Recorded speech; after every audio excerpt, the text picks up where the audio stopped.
मोदी यांच्या मन की बात या कार्यक्रमात। ऐसे देशवासियों का जिक्र है जो दूसरों के लिए उम्मीद की किरण बनकर उनके जीवन में बेहतरी लाने में जुटे हुए हैं।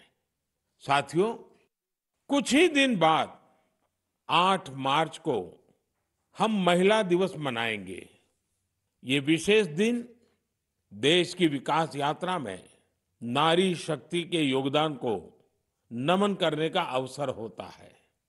महाकवि भरतियार जी ने कहा है कि विश्व तभी समृद्ध होगा जब महिलाओं को समान अवसर मिलेंगे।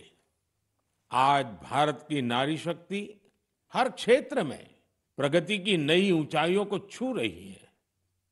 कुछ वर्ष पहले तक किसने सोचा था कि हमारे देश में गांव में रहने वाली महिलाएं भी ड्रोन उड़ाएंगी, लेकिन आज ये संभव हो रहा है। आज तो गांव-गांव में ड्रोन दीदी की इतनी चर्चा हो रही है, हर किसी की जुबान पर नमो ड्रोन दीदी, नमो ड्रोन दीदी ये चल पड़ा है। हर कोई इसके विषय में चर्चा कर रहा है। एक बहुत बड़ी जिज्ञासा पैदा हुई है और इसलिए मैंने भी सोचा कि क्यों ना इस बार मन की बात में एक नमो ड्रोन दीदी से बात की जाए। हमारे साथ इस वक्त नमो ड्रोन दीदी सुनीता जी जुड़ी हुई हैं, जो उत्तर प्रदेश के सीतापुर से हैं। आइए उनसे बात करते हैं। सुनीता देवी जी, आपको नमस्कार। नमस्ते सर। अच्छा सुनीता जी, पहले मैं आपके विषय में जानना चाहता हूँ, आपके परिवार के विषय में जानना चाहता हूँ। थोड़ा कुछ बता दीजिए। सर, हमारे परिवार में 2 बच्चे हैं, हमें हस्बैंड हैं, माता जी हैं मेरी। आपकी पढ़ाई क्या हुई Sunita ji? Sir BA final है। और वैसे घर में कारोबार वगैरह क्या है? कारोबार वगैरह खेती-बाड़ी संबंधित करते हैं, खेती वगैरह। अच्छा सुनीता जी, ये ड्रोन दीदी बनने का आपका सफर कैसे शुरू हुआ? आपको ट्रेनिंग कहाँ मिली? कैसे कैसे बदलाव क्या आया? मुझे पहले से जानना है। जी, सर ट्रेनिंग हमारी फूलपुर इफ्को में हुआ था इलाहाबाद में, और वहीं से हमको ट्रेनिंग मिली है। तो तब तक आपने ड्रोन के विषय में सुना था कभी? सर सुना नहीं था, एक बार ऐसे देखे थे, कृषि विज्ञान केंद्र जो सीतापुर का है वहाँ पे हमने देखा था, पहली बार वहाँ देखा था हमने ड्रोन। सुनीता जी, मुझे ये समझना है कि मानो आप पहले दिन गए, जी पहले दिन आपका ड्रोन दिखाया होगा, फिर कुछ बोर्ड पे पढ़ाया गया होगा, कागज पे पढ़ाया गया होगा, फिर मैदान में ले जाके प्रैक्टिस, क्या क्या हुआ होगा? आप मुझे बस समझा सकती हैं पूरा वर्णन? जी सर, पहले दिन सर हम लोग जब गए हैं तो उसके दूसरे दिन से हम लोगों की ट्रेनिंग शुरू हुई थी। पहले तो थ्योरी पढ़ाई गई थी, सब क्लास चले थे 2 दिन। क्लास में ड्रोन में क्या क्या पार्ट हैं, कैसे कैसे आपको क्या क्या करना है, ये सारी चीजें थ्योरी में पढ़ाई गई थी। तीसरे दिन सर हम लोगों का पेपर हुआ था। उसके बाद में फिर सर एक कंप्यूटर पे भी पेपर हुआ था, मतलब पहले क्लास चला, उसके बाद में टेस्ट लिया गया, फिर प्रैक्टिकल करवाया गया था हम लोगों का, मतलब ड्रोन कैसे उड़ाना है, कैसे कैसे मतलब आपको कंट्रोल कैसे संभालना है, हर चीज सिखाई गई थी प्रैक्टिकल के तौर में। फिर ड्रोन काम क्या करेगा वो कैसे सिखाया? सर ड्रोन काम करेगा कि जैसे अभी फसल बड़ी हो रही, बरसात का मौसम या कुछ भी ऐसे बरसात में दिक्कत होती, खेत में फसल में हम लोग घुस नहीं पा रहे हैं तो कैसे मजदूर अंदर जाएगा, तो इसके माध्यम से हम बहुत फायदा किसानों को होगा और वहाँ खेत में घुसना भी नहीं पड़ेगा। हमारा ड्रोन जो हम मजदूर लगा के अपना काम करते हैं, वो हमारा ड्रोन से मेड़ पे खड़े होके हम अपना वो कर सकते हैं। कोई कीड़ा मकोड़ा अगर खेत के अंदर है, उससे हमें सावधानी भी बरतनी रहेगी, कोई दिक्कत नहीं हो सकती है। और किसानों को भी बहुत अच्छा लग रहा है सर, हमने 35 एकड़ स्प्रे कर चुके हैं अभी तक। तो किसानों को भी समझ है कि इसका फायदा है?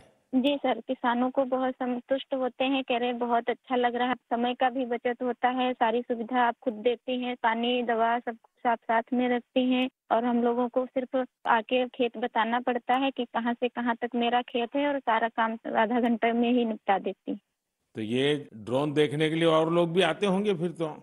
सर बहुत भीड़ लग जाती है ड्रोन देखने के लिए, बहुत सारे लोग आ जाते हैं। जो बड़े बड़े फार्मर्स लोग हैं वो लोग नंबर भी ले जाते हैं कि हम भी आपको बुलाएंगे स्प्रे के लिए। अच्छा, क्योंकि मेरा एक मिशन है लखपति दीदी बनाने का।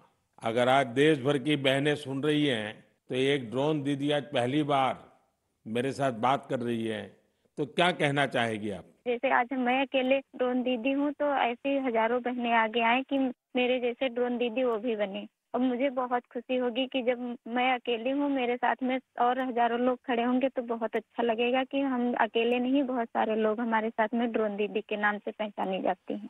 चलिए सुनीता जी, मेरी तरफ से आपको बहुत बहुत बधाई। ये नमो ड्रोन दीदी, ये देश में कृषि को आधुनिक बनाने का एक बहुत बड़ा माध्यम बन रही है। मेरी बहुत बहुत शुभकामनाएं। Thank you sir. Thank you. साथियों, आज देश में कोई भी क्षेत्र ऐसा नहीं है जिसमें देश की नारी शक्ति पीछे रह गई हो। एक और क्षेत्र जहां महिलाओं ने अपनी नेतृत्व क्षमता का बेहतरीन प्रदर्शन किया है, वो है प्राकृतिक खेती, जल संरक्षण और स्वच्छता। केमिकल से हमारी धरती माँ को जो कष्ट हो रहा है, जो पीड़ा हो रही है, जो दर्द हो रहा है, हमारी धरती माँ को बचाने में देश की मातृशक्ति बड़ी भूमिका निभा रही है। देश के कोने कोने में महिलाएं अब प्राकृतिक खेती को विस्तार दे रही है। आज अगर देश में जल जीवन मिशन के तहत इतना काम हो रहा है, तो इसके पीछे पानी समितियों की बहुत बड़ी भूमिका है। इस पानी समिति का नेतृत्व महिलाओं के ही पास है। इसके अलावा भी बहनें बेटियां जल संरक्षण के लिए चौतरफा प्रयास कर रही हैं। मेरे साथ फोन लाइन पर ऐसी ही महिला है कल्याणी प्रफुल्ल पाटिल जी। ये महाराष्ट्र की रहने वाली है। आइए कल्याणी प्रफुल्ल पाटिल जी से बात कर उनका अनुभव जानते हैं। कल्याणी जी नमस्ते। नमस्ते सर जी, नमस्ते। कल्याणी जी, पहले तो आप अपने विषय में, अपने परिवार के विषय में, अपने कामकाज विषय में जरा बताइए। सर मैं एमएससी माइक्रोबायोलॉजी हूँ और मेरे घर में मेरे पतिदेव, मेरी सास है और मेरे 2 बच्चे और 3 साल से मैं अपने ग्राम पंचायत में कार्यरत हूँ। और फिर गांव में खेती के काम में लग गई, क्योंकि आपके पास बेसिक नॉलेज भी है, आपकी पढ़ाई भी क्षेत्र में हुई है और अब आप खेती में जुड़ गई हैं। तो क्या क्या नए प्रयोग किए हैं आपने? सर हमने जो 10 प्रकार के हमारी वनस्पति है उसको एकत्रित करके उससे हमने ऑर्गेनिक फवारनी बनाया। जैसे कि जो हम पेस्टिसाइड वगैरह स्प्रे करते तो उससे पेस्ट वगैरह जो हमारी मित्र कीट रहती है वो नष्ट हो रहे हैं और हमारी सॉइल का पोल्यूशन होता है। जो सब केमिकल चीजें वो पानी में घुल मिल रही है, उसकी वजह से हमारे बॉडी पर भी हानिकारक परिणाम दिख रहे हैं। उस हिसाब से हमने कम से कम पेस्टिसाइड का यूज करके। तो एक प्रकार से आप पूरी तरह प्राकृतिक खेती की तरफ जा रही हैं।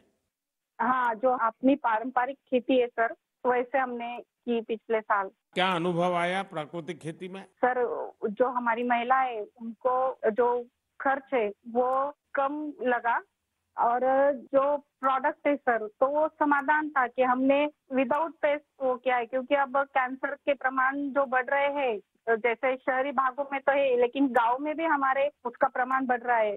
तो उस हिसाब से अगर आप अपने आगे के परिवार को अपने सुरक्षित करना है तो ये मार्ग अवलंबना जरूरी है। इस हिसाब से वो महिलाएं भी सक्रिय सहभाग इसके अंदर दिखा रही है।